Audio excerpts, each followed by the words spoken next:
Hello everybody and welcome to a new lag poker video. Today, as requested from many viewers, I'm gonna play some NL10 tables on coin poker, and let's see how the action is gonna go. This is the first time ever I played the stakes on this website, so I really have no clue of how my opponent will be playing, and obviously I will have no info on them. So what I'm gonna do is actually try to play as I would play any NL10. I will make assumptions on the field, on the mistakes the field is maybe doing, and I will start from there. As usual, I suggest you always mark as a recreational anybody who is not sitting with a full stack. It's usually a fair assumption. That's what I'm gonna do now. If you see me marking these players, is because I think this is the very first thing you should do. When you see somebody limping, when you see somebody without the auto rebuy on, stuff like this, really try to always put a label on them, because it's very likely they are recreational players. That's what's it right now. I think I missed one limper, but okay. Even playing from mobile usually is something recreationals do. It's very rare that a regular does that. And so it's very likely also they are recreationals. I mean, I'm just gonna say that. We're gonna fold this 7-4 offsuit. When we play in this kind of fields, what I suggest you do is to play much looser than your standards when you are in position.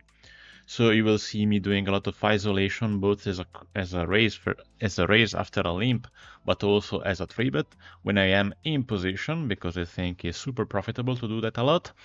Out of position, we're gonna play a bit more straightforward, because even if you think and assume we have a skill advantage, well, we can't do much. Maybe we can play slightly looser, but not excessively, so you're not gonna see a lot of weird stuff out of position.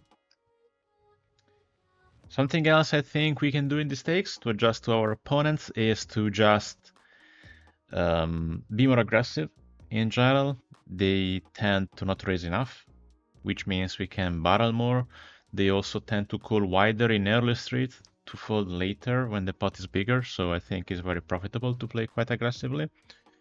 And, we'll start from here. Table 3, we have Jack-9 off. It's a very bad hand, but in position I don't mind isolating on the button versus a UTG limper. Unluckily this guy calls, but I think I'm gonna bet on this flop. The board is super dry and there are many draws, and I think I can get some folds, and we do actually. We don't like to sit too much in multi-way pots, but if the board is really dry, I don't mind. So now we go back to table 3 with pocket 8 this time, and I think I'm gonna ISO again. Even versus a raise, I'm just gonna 3-bet in position. Even better if there is a raise on the call, I'm just gonna squeeze.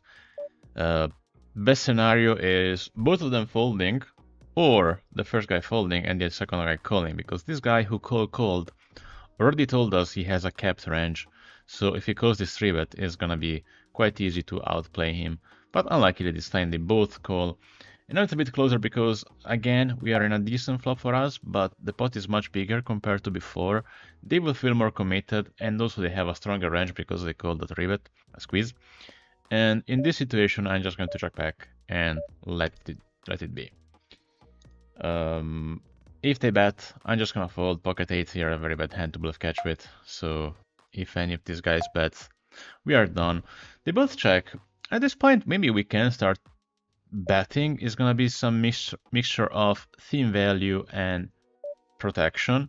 They showed weakness twice, one for real because on the flop I expected them to check, but on the time they checked, they showed weakness again, and I think it's time for us to try to win this spot, and that's what we did.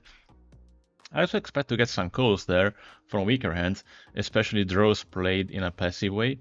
But yeah, the most important thing I think is that it's very unlikely these guys are going to be balanced, And if they show weakness, it is usually a weakness. So we can place more bets than we'd like to do on higher stakes. So that's another thing I think we should do at the stakes. Deuce 9 of obviously is going to be a fold, not strong enough, as well as 10 deuce off on table 1.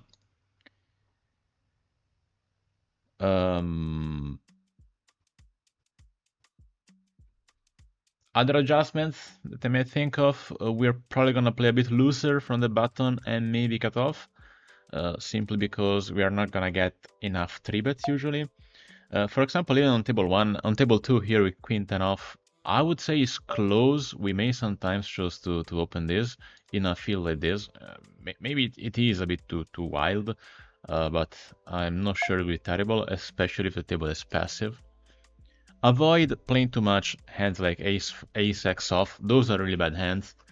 Okay, this guy limped and is from mobile, so for example, we know he's a recreational player, and we need to put this label because now we've seen him doing this stuff, but maybe in a week or so we will find him again in another table playing full stacks, playing with a full stack, and we may not remember he's a recreational player. So it's really important, guys, that you put label a lot. Do not avoid that. Even on table 2, we have this guy who is sitting with 76 blinds and limping now. This is clearly a recreational player, so we're gonna just put the label. I use the green for recreationals, and so I will see this label every time this guy pops out, and of course I will know who I'm dealing with. Now there is 2x raise. Do not call this kind of raises. It's terrible again with hand like ace x off. It's a very bad hand, just fold. The price is great, but the hand is terrible, and we have a lot of reverse implied dots, so we're just gonna let it be. On table 3, it was a limped pot. We checked on the big blind, and we checked his medium value hand. I don't see many reasons in betting. We will not get a lot of value by betting, and we don't need a lot of protection. I'm probably gonna call the first bet from the guy in position and reevaluate on the turn if he will continue or not. His sizing will tell us a lot. If he bombs again, I'm probably just gonna fold. If he plays a smaller bet or checks, I'm pretty happy about this hand. Still, I'm not sure I will be able to get some value, and that's why I'm just gonna check. Queen 8 is just the most medium value hand I can think of right now, and it's worth a check. And we check and we win this spot. That's fine. We go again on table 3, and we have this time ace jack off. We are definitely going to 3-bet this one a lot, especially in versus weaker competition. We have a limp, and we are definitely going to raise. This guy calls, and this flop hits, and I'm going to be fairly aggressive on a board like this. I'm going to bet on multiple straights because I expect him to call me flop and turn, especially with a wide range, and I will be all in all aggressive. With a hand like this, which is also a showdown value, I may also think of bluff catching the river with a check call, but we'll see about it. I'll keep fighting on the deuce. I expect a decent amount of folds. If he shoves, of course, we fold. If he calls, again, we may think about bluff catching with a very decent ace high on a board which had a lot of potential busted draws. Of course, it's going to depend on the river. In this off, we are gonna fold on table 1 and can't do much with jack deuce offsuit, obviously, as well. So we have the regarding the regulars or potential regulars, we have this guy Be Happy who is playing on multiple tables. He may be a regular, not granted, of course. Maybe yes, maybe no. I don't see many other players playing all tables, which is a good sign, because usually people who are monotabling, they're recreationals. So if you see a lot of new faces, that's usually a good sign. Here we fold, okay. I'm gonna play today about, I would say, 40 minutes or so. I think is the best amount of time for a recorded session on YouTube, because it's not too long to be too boring, but not too short to have no action, so, or nothing to say. So I really hope you're gonna enjoy this kind of length of the video. If you prefer other kind of formats or lengths in my videos, please let me know. Table 3, now we are going to ISO versus a UTG limper. We get a cold call from the small blind. Even this usually is a sign of a bad player, but we already knew that because it's playing with 40 blinds. Big blind calls as well, UTG calls as well. Now we're in a four-way pot, too many players in this hand. I don't think I have full equity, and I have no equity. What I will do here is just checking, hoping to improve my hand. I'm not gonna try to steal this. Just gonna go by straight for a check. Now if they all check again, on the flop the plan was to check, on the turn maybe if they all check again, we may sometimes try attempt something. Still marginal in a four-way pot, I would probably more often than not don't do it. But of course when this guy bets out, we're just folding and nothing else to do. We go on table 2 with 7-8 suited. We're definitely gonna 3-bet in position at these stakes, and I'm definitely gonna open if nobody else does. We're also isolating. Okay, my plan was to 3-bet, but now we see this guy made it 5x. This is obviously non-standard, and to a non-standard line, we'll answer in a non-standard way. So if our standard way here would be to 3-bet this guy normally, well, he made it 5x. This is a non-standard situation, and we can change our plan. And of course, we're just gonna fold versus somebody who probably has a stronger range than normally. Even that is usually a sign of a bad player, not necessarily as other stuff, but usually people varying a lot their opening size, they are recreational players, or they are regulars who are adjusting to a very weak table. So that's why I said not necessarily. But yeah, more often than not, people changing much their opening size, like going from 2x to 5x to more, it's usually a bad player. So keep in mind also that when we're trying to recognize who are the recreationals in a new table we never played. On table 4, for example, now we see this guy is not charging his money, so he is probably, again, probably a recreational player. If in the future he's gonna give us any contradicting information, we may reevaluate that statement, but until then, I would say it is safe to assume he is a recreational player. Table 1, this is a hand I would normally not open from here. We are from middle position, effectively, because the button is not sitting here. And I would say that it would be a fold. On most tables, I don't mind opening in a table which looks soft. It's a super bottom range. You don't need to do that. I'm just opening it because I don't mind playing with the blinds, and also I don't expect to receive that many 3-bet. Okay, small blind checks. I'm gonna start firing small. It's thin value. We are hoping he calls with some random spade. If he folds, we're happy anyway. If he raises, of course, we're not that happy. The 6 on the turn is almost a blank card. He bets about this sizing. It's fairly close. I don't think he has many 6x. The problem is that he's so short, I don't think I will have any way to manage this spot on the river, and I'm gonna fold right now. It's not that weak also as a line, because he may do that with a jack sometimes. He may do it with a flush, who knows. So given there is no room for fighting for the pot, given how short he is, I prefer to just fold. It's marginal. I don't think he's always gonna have it, but again, we also had a very marginal hand. Many bad rivers are going to come. Folding there when it's still cheap and close, I think, is a good option in the long run. Wouldn't hate sometimes to call, but again, as a standard, given also the sizing he used, which wasn't huge but not even small, 5 out of 8 blinds, I would say folding is safe.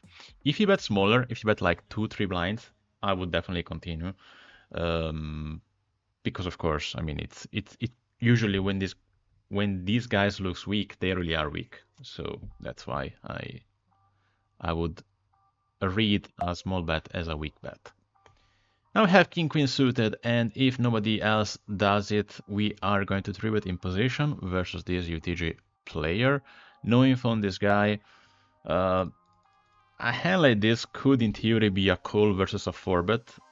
I suggest you don't do it. Normally at an NL10 with unknowns, it's fine versus a regular, versus a decent regular, but the average player is not 4-betting enough.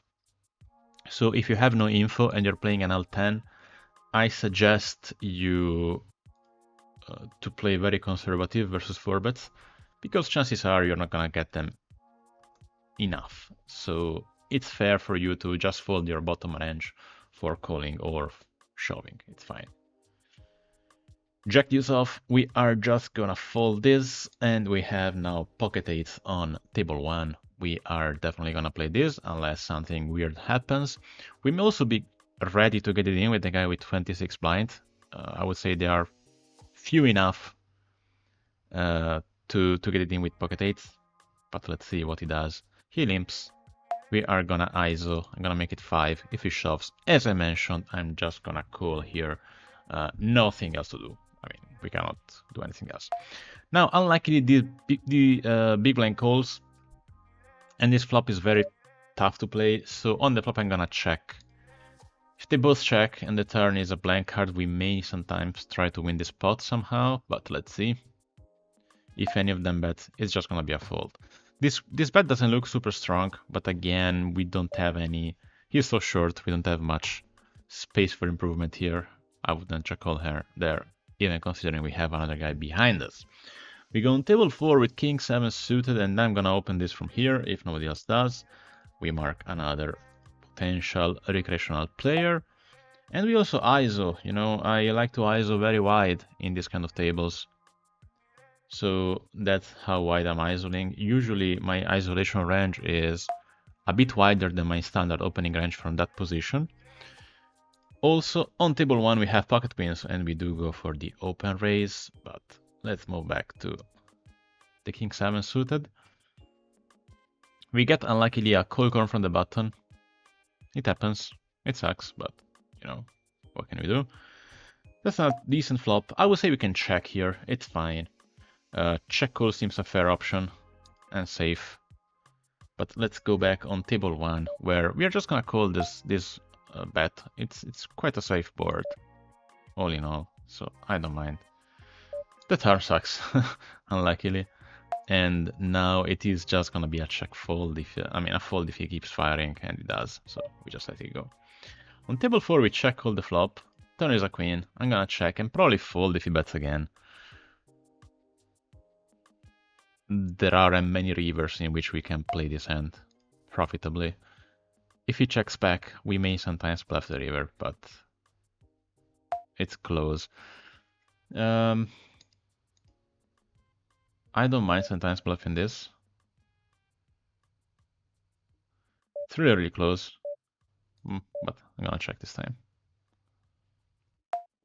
Okay, as I imagined, it was a close thing to do there, but yeah, I think it's fine.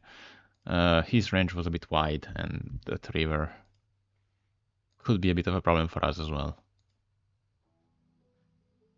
If I had notional value, probably I would bluff that. With a little bit, as I had, I think it's fine to check and reevaluate.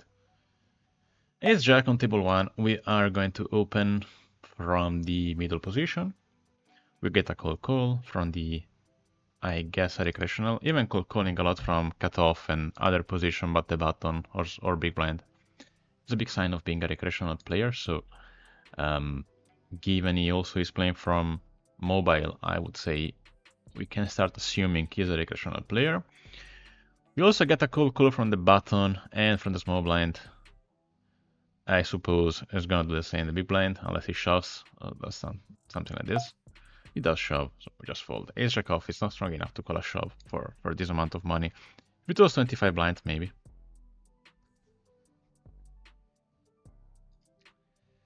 Okay, we go back to the action in the 4 tables. I'm sorry guys, you didn't see the... When I was setting the tables, I won a huge pot in a 3-way pot here on table 3. It was fairly standard, to be honest. It was a pre-flop spot in which I had ace king, and I hit my ace. Ace 10 off. We are gonna open, and this guy keeps calling. He probably has a fairly wide range when he does that.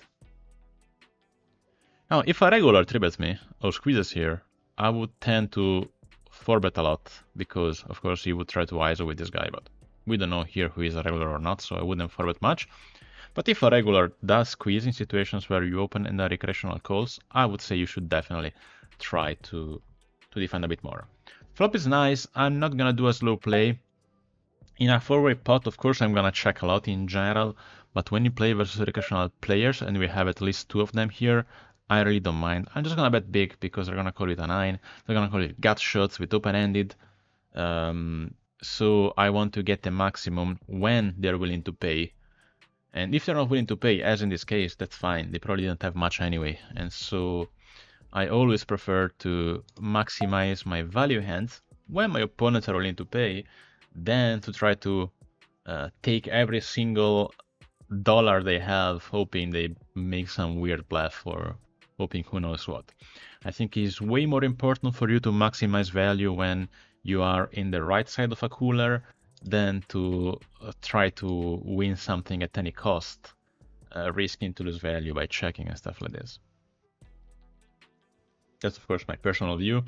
I know some players who think the other way, but yeah, what I found profitable in my poker career was always to maximize the amount of money I win when I'm in the right side of a cooler, rather than trying to win every single penny. Queen 6 off. It's gonna be a fold usually, but you know, we get into a limpet pot, and so we are just gonna check. Pretty bad flop, but we have a couple of backdoors. I'm gonna start with a check, and you know, if the bottom bets small, I may try to bluff him sometimes. Feel like he may try to attempt something. And even if the small blind checks here, I think I'm gonna try to win this pot. Again, they showed weakness, and I just want to win a hand that probably looks like nobody wants. We bet, bottom folds, see what the small blind does. It would be weird for him to check twice with a very strong hand, but sometimes they do, so if we check raises, we're just gonna fold. But they fold, as usual, as I mentioned. Most recreational players tend to be face up. It's not true for all recreational players, but for most of them, it is true. So if you have no info on a recreational player, you should probably assume he's gonna be playing face up. You may be wrong sometimes, obviously, because it's just an assumption. But I would say more often than not, you're gonna be fine. Table 2, we have 6-7 suited. On the big blind, it's a hand I would normally 3-bet a lot versus regular sometimes in this situation. I'm not gonna 3-bet much versus unknowns or versus recreational players. This guy, if you remember, is the guy who before opened 5x, so he may be a recreational player, and I don't like to 3-bet out of position versus somebody who is probably gonna call me most of the times with a hand like this. And this flop is interesting. I'm probably gonna be able to check call the flop if he doesn't bomb it. If he makes it 7, I'm just gonna fold. If he makes it about half pot, I'm gonna check call flop, maybe check fold turn, but then reevaluate on the river if it goes check check and I miss my hand. But let's see. So let's see what he does first. Even if he checks back, I think I will start attacking.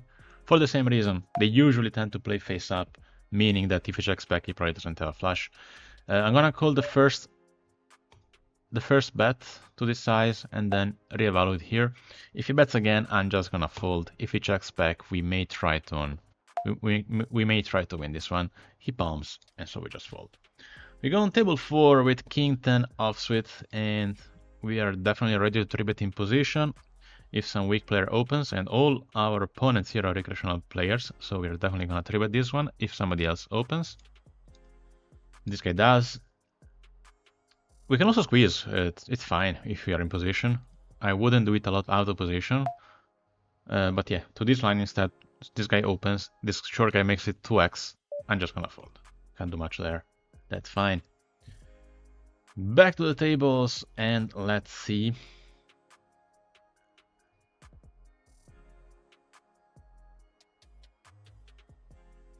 We have pocket queens on table 3.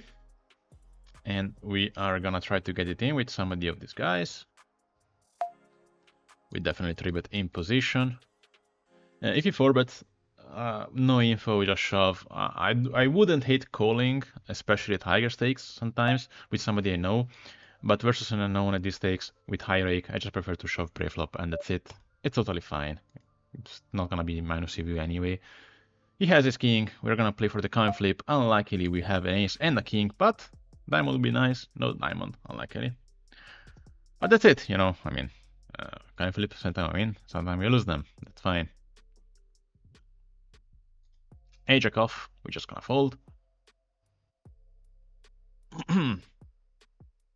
I'm trying to speak as much as I can, even if there is no action, because I think, you know, since many of you guys ask for an NL10 session, I presume you may be interested not only in what I actually do, but also in me explaining what would be my approach to a lower stake with a lot of recreational players.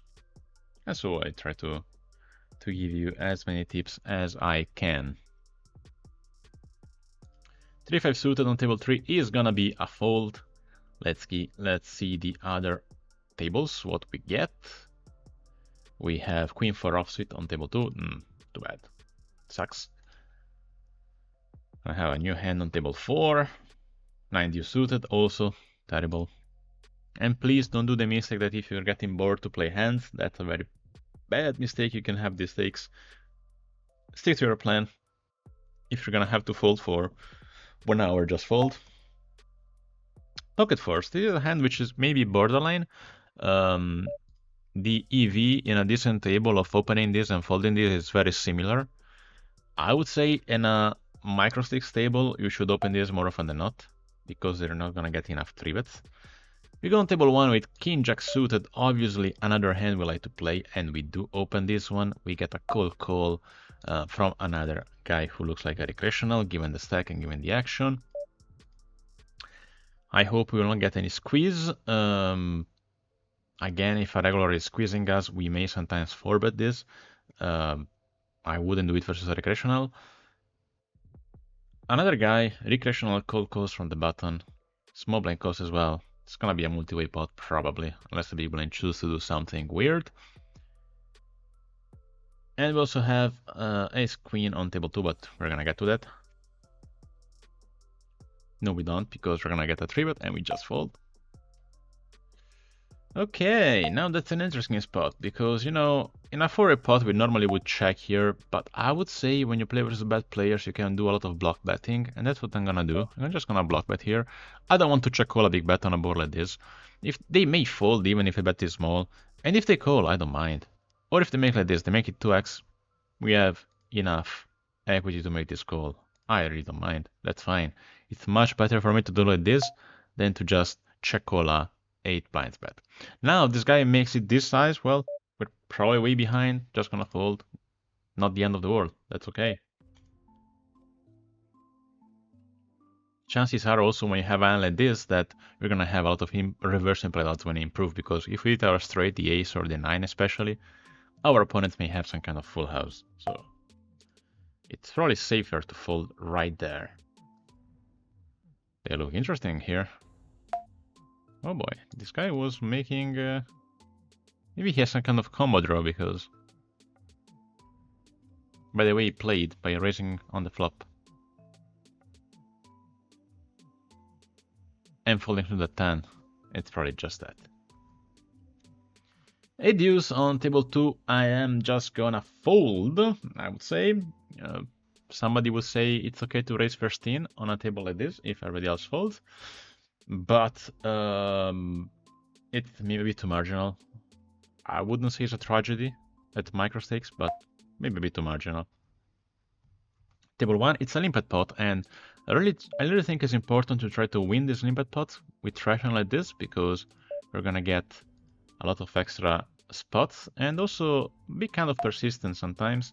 Not on the 4, maybe the 4 is not the best card to keep firing, I would say. But on other turns I would definitely try to bluff.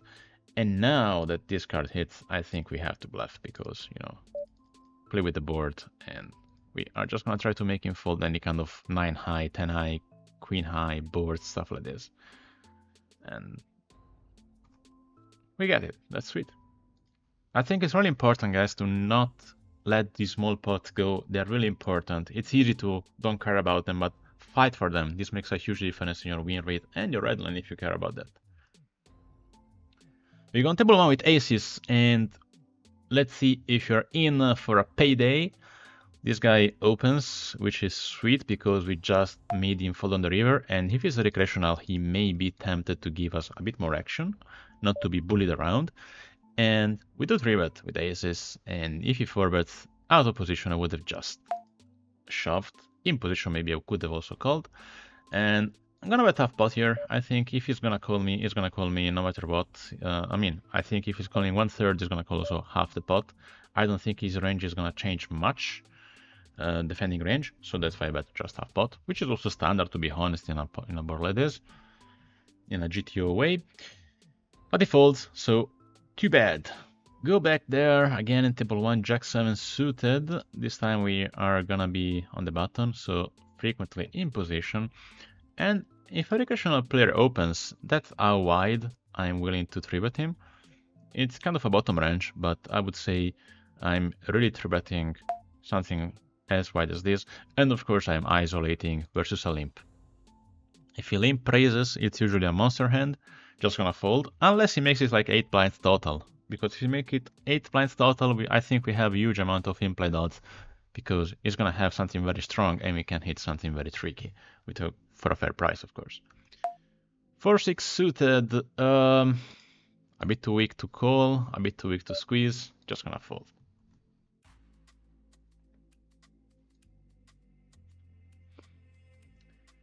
Okay.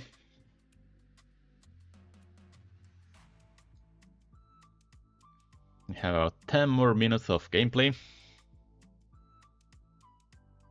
I hope you're enjoying this. I mean, even if you play higher stakes, I would say it may be still interesting to see my idea on how to play versus bad competition, because, you know, even if you play an NL10, you're gonna play with bad players. Pocket Kings, we are definitely gonna open. I would say here I'm a bit autopiloting and I open the standard size, but if you think the table is a bit too weak, we may open a bit wider than this, a bit higher than this, if the table is really, really soft. Now we get a 3-bet and a call. I'm just gonna 4-bet here. And this guy, I thought he was a regular, but when he makes this line, regulars normally don't, so we may be wrong about that. And okay, we get it. Fairly easy. But yeah, never do that, guys. Do not ever call a 3-bet. That's a bad play. It almost never is. Never and always do not exist in poker, but that's something which almost never is worth doing.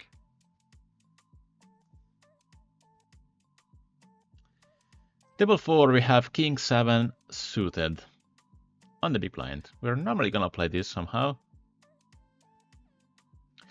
And we have an open and a 3-bet, so I'm just gonna fold. This guy's 3-betting a lot. He may be a regular because I see him aggressive, in position especially, which is a good sign. He's recharging. So this may be the first regular we identify at these tables so far. And he's also playing, I think, almost all the tables. So yeah, this is probably a regular, and I'm gonna mark him as one. Again, if we see him doing something weird, we are always in time to change his label again. But it's worth starting from something.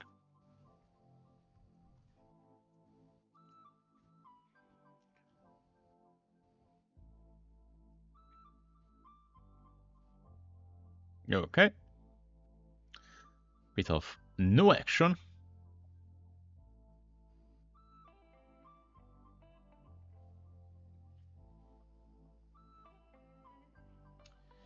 And now we go on table 4 with ace-7 off. It's gonna be a race first in if everybody else folds, but if anybody else makes action, we're just gonna fold this hand. It's a terrible hand. Out of position even worse. Especially if somebody showed interest in the pot. And this guy raises, we fold. Even this guy sees in many tables, and he may be a regular.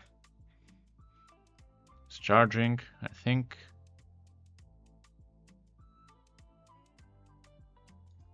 No, as mentioned, no, it's not, because on table 1, as you see, he's not having the outer buy on, so he may be a recreational, but let's see, he's playing all tables actually, so it's also atypical for a recreational player to play 4x plus.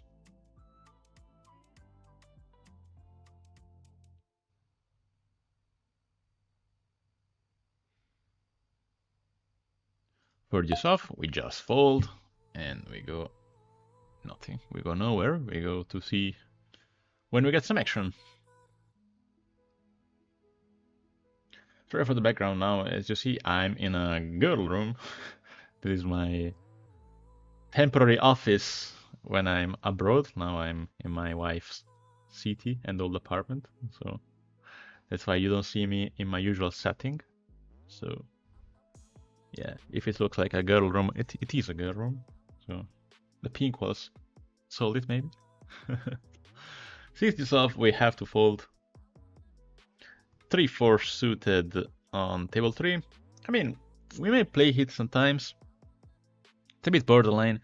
I'm not in love to playing it multi-way because it's a hand with which if you want to make this hand profitable, we're gonna have to steal the pot quite often. And I would say the more players are in the pot, the more unlikely it is for us to steal this pot. That's why I'm probably just gonna fold. Do not enter in those thinking process that the more players are calling, the better the price is, so we should call much wider. It doesn't work like this. Some hands, especially weaker hands like that, they do not play well in multi-way pots, or at least they don't play as well in multi-way pots as they do in heads up. Each hand which requires fold equity to be profitable plays better in heads up, simply because heads up you're gonna have more fold equity. Usually, at least. I'm gonna fold this, and that's fine.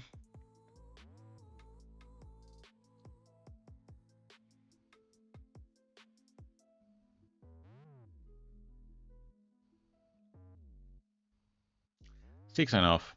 Not gonna play this.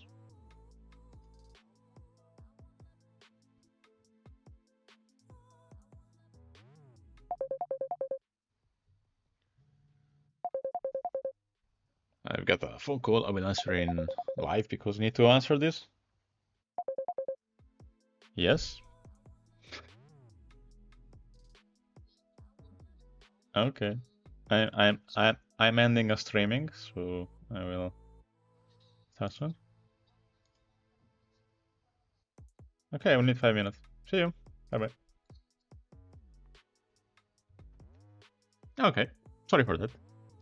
Normally when you grind, do not take calls. Of course, I was expecting this call, so I had to call to answer because. But yeah, normally if you're playing for grinding and you want to maximize your B blame per 100, try to avoid all distractions. Ace queen off on table 4. We are gonna 3-bet to this guy. Again, he may be the regular, but I'm not gonna call a 4-bet. I mean, even versus a regular, I would not call a 4-bet with ace queen off. Now we squeeze, hoping to ISO versus the recreational. Dream spot here, but apart from everybody folding, the other dream spot here is regular folding and recreational calling out of position. That's of course very profitable for us in the long run, at least. When they don't get lucky with 6-9 suited. But let's see. The button seems interested, and of course, if he's 4-betting, we are just done. If he calls, he is gonna be a bit suspicious because my 15 blinds are quite a lot, and he may sometimes choose to trap with something, especially bad players. They may choose to trap here with monster hands, but they also may choose to call with pocket pairs, finding excuses to call and stuff like this. So that's why it's gonna be a bit tricky if he calls, but I think it's just gonna fold. Let's see. Okay, the small blind even didn't fold yet. That's curious. Okay, okay. Oh, nice. I already fold, but the recreational player on the button, well, on the middle position. Let's see. Fold as well. That's fine. That's sweet. You know. Would be better to win a stack, but we don't mind winning that small pot. Variance less. Again with ace queen offsuit, and we are gonna open.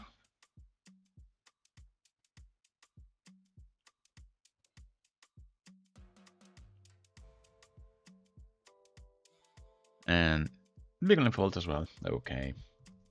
Could have been sometimes a 4-bet versus a regular, and I think I would have done it this time versus this guy who looks like an aggressive reg. Queen unsuited, very borderline. I wouldn't mind to open this. The regular also is out of position, so I don't think it's going to be exaggerated in his 3-bet. The other guys don't look super aggressive, so I don't mind that. And I'm gonna sit out next big blind.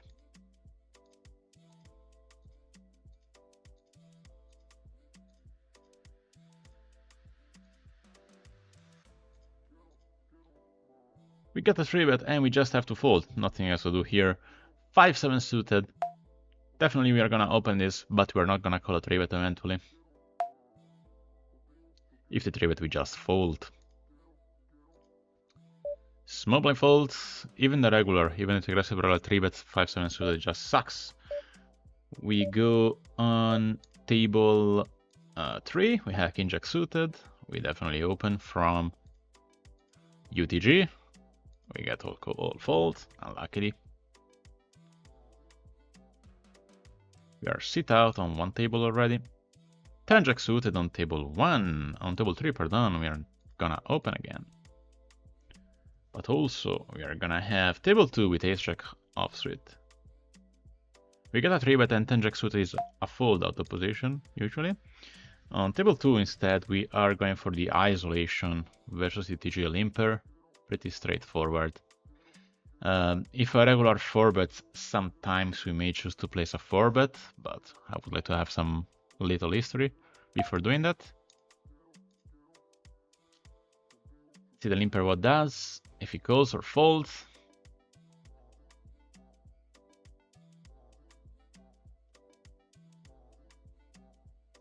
He calls, and we flop this flop, which is interesting. You know, here I think I have a very low amount of fold equity. He may also be overplaying something and check raise stuff, which I don't want him to check raise.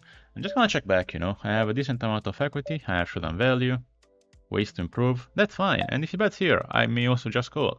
Now, he checked. If I had nothing, I would probably start betting here, if I had something like Queen Jack.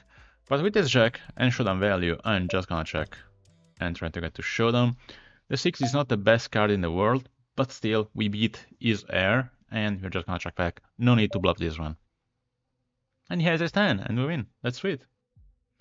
That was sweet and cheap. King 7 off, we just gonna fold. We have, I'm sit out in all tables, but this one, so we're just gonna close those. Okay, okay, okay.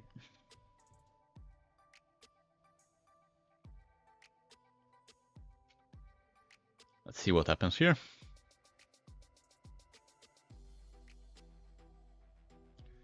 Pretty drawy board. It's gonna be difficult to get fold from the small blind, but let's see. Of course, big blind is gonna fold air. The problem is that he doesn't have much air here.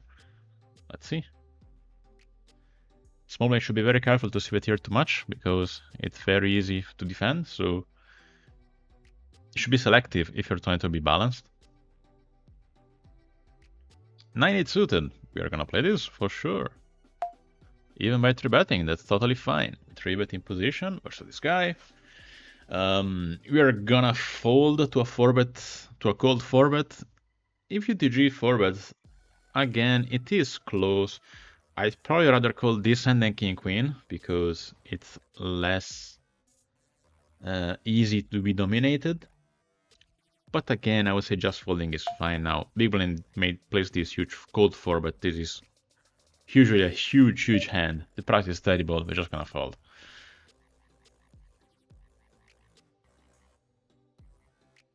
And we are to the last hand of this session, and we have deuce 9 off. Not a very nice one. And we fold.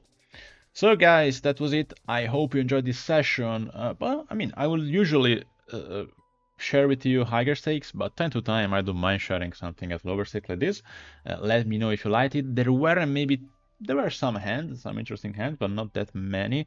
But at the same time, I try to speak a lot, even when I wasn't involved, to explain some concepts. So let me know, I mean, if you enjoyed it anyway.